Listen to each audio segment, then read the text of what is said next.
Bienvenidos, si usted acaba de llegar, es un placer tenerle con nosotros y que la gracia y la paz de Jesucristo sean con todos ustedes. Amén. Ser desamparado o sentirse rechazado, desamparado, abandonado es una cosa terrible. Creo que todos nosotros sabemos eso. Cuando yo era un niño, mi hermana y yo jugábamos con un niño y una niña que eran hermanos de la misma edad que nosotros y vivían en el mismo barrio. Y un sábado fuimos a su casa a preguntarle si podían salir a jugar. Entonces, solo la niña acudió a la puerta y me dijo a mi hermana, yo puedo jugar, pero me dijo a mí, mi hermano ya no quiere ser tu amigo. Y le pregunté, ¿por qué? No me quiso decir nada. Pues yo tenía otros amigos y por supuesto mi familia me amaba, así que con el tiempo yo me olvidé de ese asunto, de ese incidente, pero me dolió.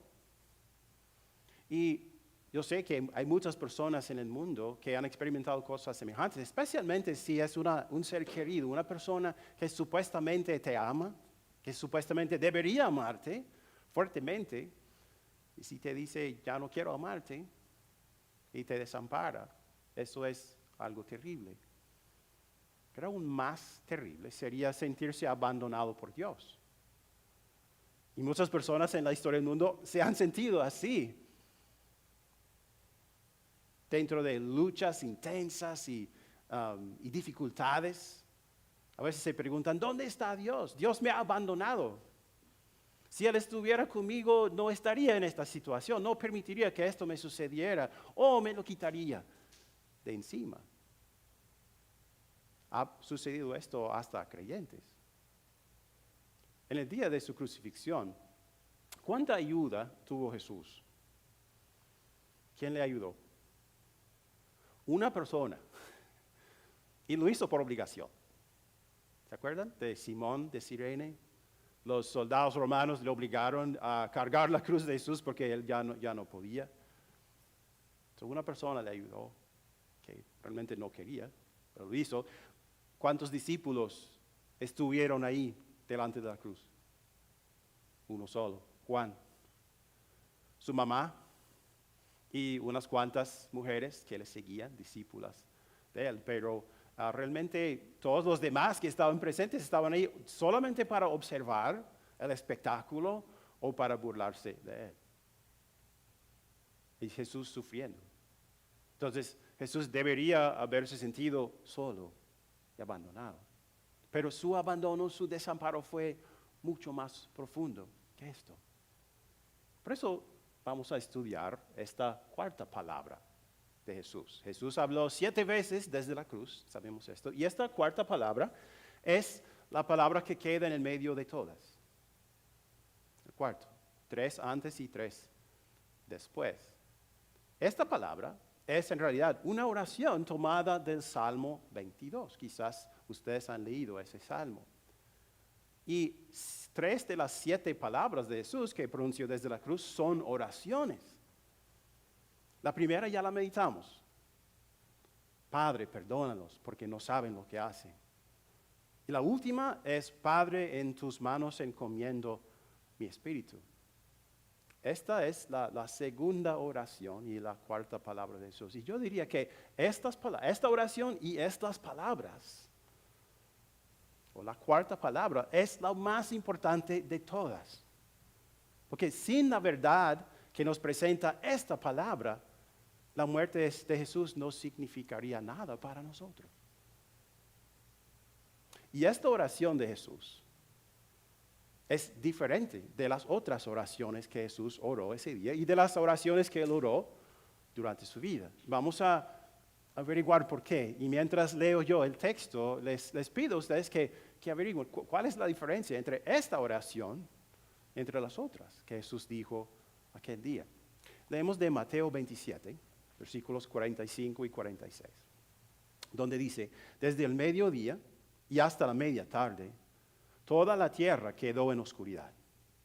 Como a las 3 de la tarde, Jesús gritó con fuerza, Elí, Elí, lama sabactani, que significa, Dios mío, ¿por qué me has desamparado?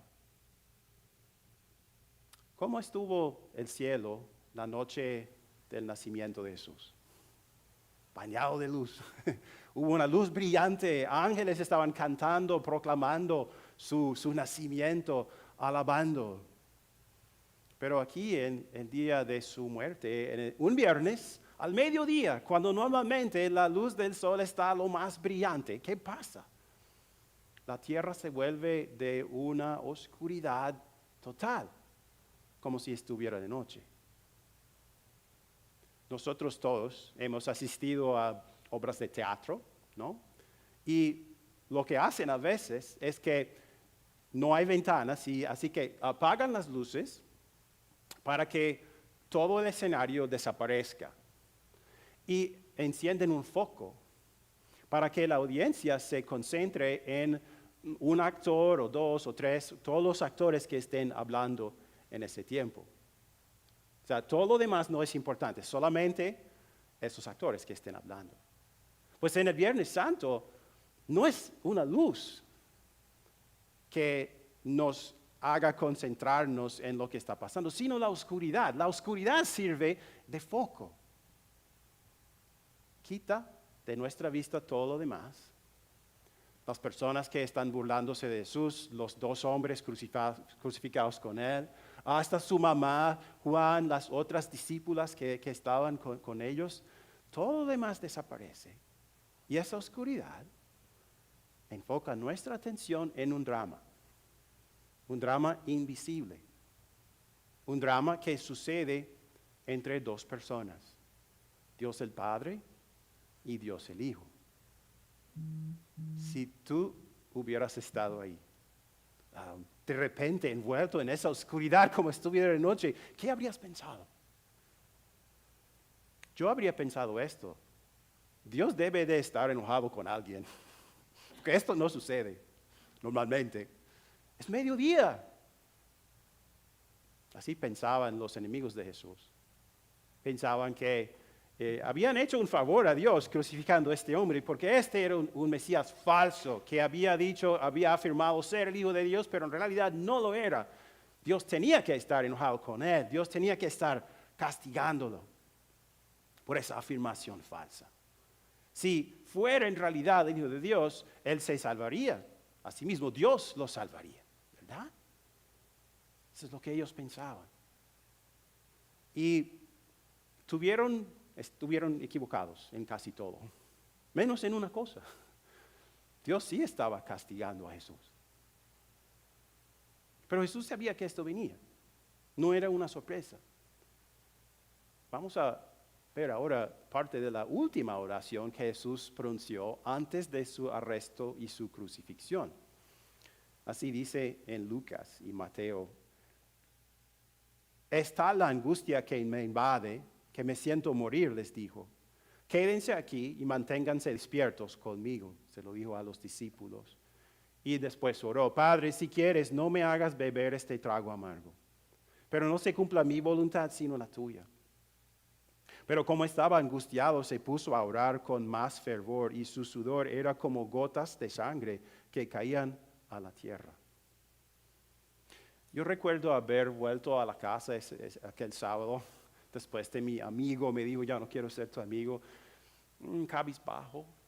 Y creo que pasé el día deprimido por el dolor que me causó lo que él me hizo, ¿verdad? Pero aquí Jesús está tan angustiado, siente una angustia tan fuerte que lleva su cuerpo y su mente, sus emociones al límite. Dios mismo dice: me siento morir. El día de su bautismo fue más alentador. ¿Qué dijo el Padre aquel día? Dijo: este es mi Hijo amado, estoy muy complacido con él. Se abrió el cielo, baja el Espíritu Santo y el Padre dice esto. En el primer capítulo de su evangelio, Juan, el apóstol que se quedó ahí mirando la crucifixión, escribió esto: en el principio ya existía el Verbo, y el Verbo estaba con Dios, y el Verbo era Dios, el Verbo es Jesús. Él estaba con Dios en el principio. Entonces, la relación entre Jesús, el Hijo, y el Padre era una relación eterna, sin principio ni fin, sin interrupciones. Y en otra parte, Jesús dijo esto a sus discípulos: el Padre y yo somos uno. El Padre y el Hijo que compartían una unidad inquebrantable desde toda la eternidad. No tiene paralelo en ninguna relación humana. No importa qué tan cerca te sientas de una otra persona, no se acerca a esta unidad. Es una relación en que dos personas distintas compartían una misma esencia con el Espíritu Santo. Desde hace siempre y para siempre, ¿verdad? En esta relación no existía la posibilidad de desacuerdos, de pleitos, de contiendas, de rencor, de palabras ásperas, de abandono. Pero aquí, ¿qué dice Jesús? El Hijo eterno de Dios dice: no puede llamar al Padre, Padre, en este momento. Esta es la diferencia entre la oración que dijo al principio y la oración que dijo al final, ¿verdad? No puede llamar a Dios su Padre. Dios mío, dice. Y no es que Jesús solamente se sienta abandonado o desamparado por Dios, realmente está desamparado por el Padre. Y solamente puede decir ¿por qué? ¿Será que Jesús no sabe por qué? Imposible. Él es Dios. Y Dios mismo había dicho la respuesta a la humanidad 700 años antes, cuando dijo esto por medio de Isaías el profeta. Ciertamente Él, Jesús, cargó con nuestras enfermedades y soportó nuestros dolores. Pero nosotros lo consideramos herido, golpeado por Dios y humillado. Así pensaron los enemigos de Él. Dios lo está castigando, ¿verdad? Él fue traspasado por nuestras rebeliones y molido por nuestras iniquidades. Sobre Él recayó el castigo, precio de nuestra paz. Y gracias a sus heridas fuimos sanados. Todos andábamos perdidos como ovejas. Cada uno seguía su propio camino. Pero el Señor hizo recaer sobre Él la iniquidad de todos nosotros. ¿Podría ser fácil pensar que los verdaderos enemigos de Jesús eran las personas que habían pedido su crucifixión, el gobernador injusto que lo condenó a muerte aunque era inocente, los soldados que lo clavaron a la cruz, las personas que se burlaban de él, y pensar que nuestros pecados no son tan oscuros o no tan serios? Pero esta es la verdad. Salmo 14 dice esto: desde el cielo el Señor contempla a los mortales para ver si hay alguien que sea sensato y busque a Dios. Pero todos se han descarriado, a una se han corrompido. No hay nadie que haga lo bueno, no hay uno solo. Creo que es imposible para tú y yo como mortales realmente comprender la perspectiva de Dios sobre nuestra desobediencia, sobre nuestro pecado. El profeta Habacuc, ¿quién ha leído el libro de Habacuc? Probablemente no, pero si está participando en nuestro programa de lectura de la Biblia, lo va a leer. Pero Habacuc dijo esto, no tan conocido como otros profetas: son tan puros tus ojos que no puedes ver el mal. ¿Okay? Nosotros tendemos a pensar que el pecado es poca cosa, pero Dios lo toma en serio. Dios no puede tolerar y Dios no tolerará la presencia del pecado. Él dice en Ezequiel 18, todo el que peque merece la muerte. Semejante en Romanos 6:23, la paga del pecado es la muerte. La única manera de realmente empezar a comprender la ira de Dios contra el pecado humano es meditando estas palabras que Jesús dijo: Dios mío, ¿por qué me has desamparado? Porque aquí el santo, perfecto, obediente Hijo de Dios se siente culpable de haber cometido todos los pecados que nosotros hemos cometido. Y todas las personas que han vivido en la historia, ¿por qué? Porque el Padre lo ha acusado y condenado por todos esos pecados. En este momento, Él no puede sentir ni una chispa del amor, el cuidado, la atención o la ayuda del Padre. Ni siquiera puede llamar a su Padre, Padre, porque ahora no es su Padre, es su juez que lo condena. Tan doloroso que fuera el abandono de sus discípulos o del pueblo judío, Jesús no grita, ¿por qué me han desamparado mis amigos y mis compatriotas?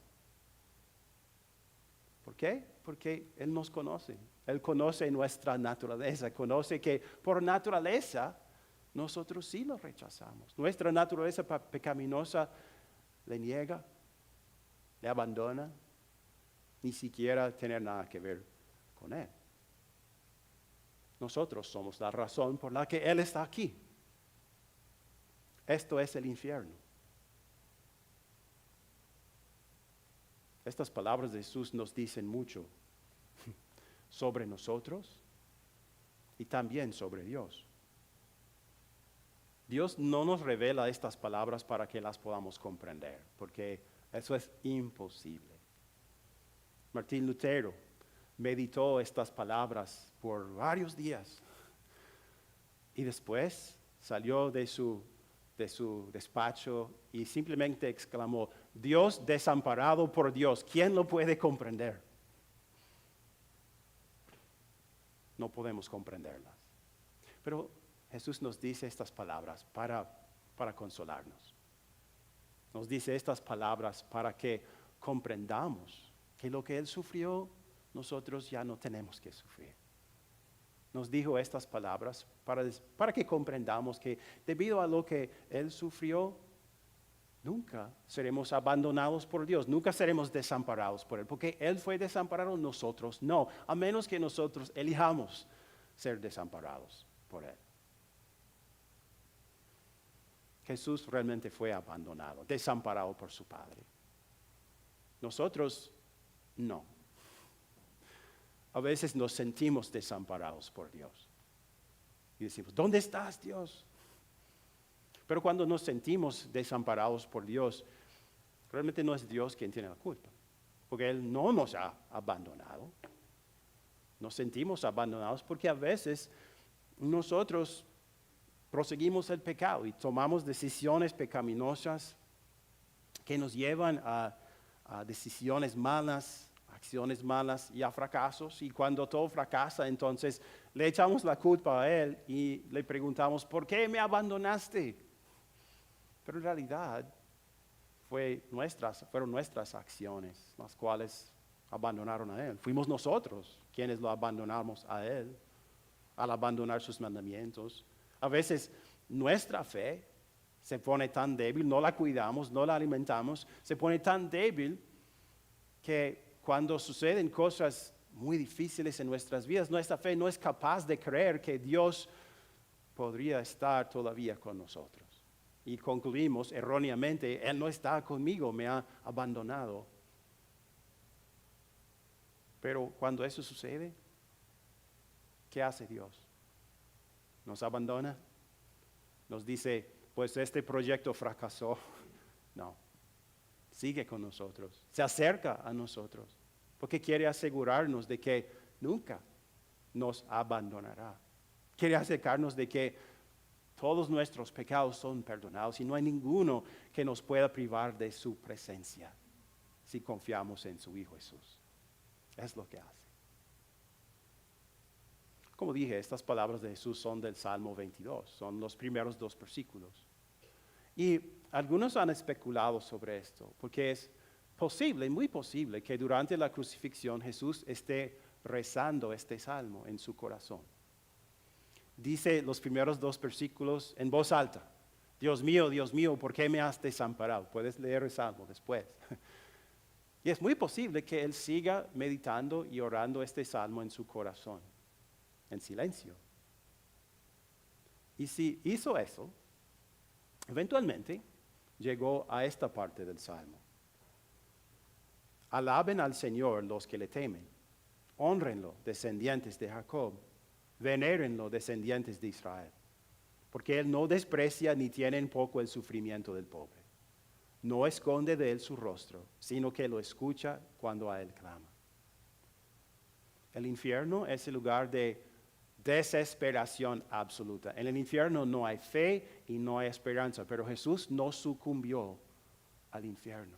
No llegó a la desesperanza, permaneció creyendo y confiando en Dios. No puede llamarlo Padre mío, pero sí le llama Dios mío. Jesús no falló. Siguió creyendo, siguió perfecto y por eso venció la maldición del infierno por cada uno de nosotros. Esa maldición que antes estuvo sobre nosotros.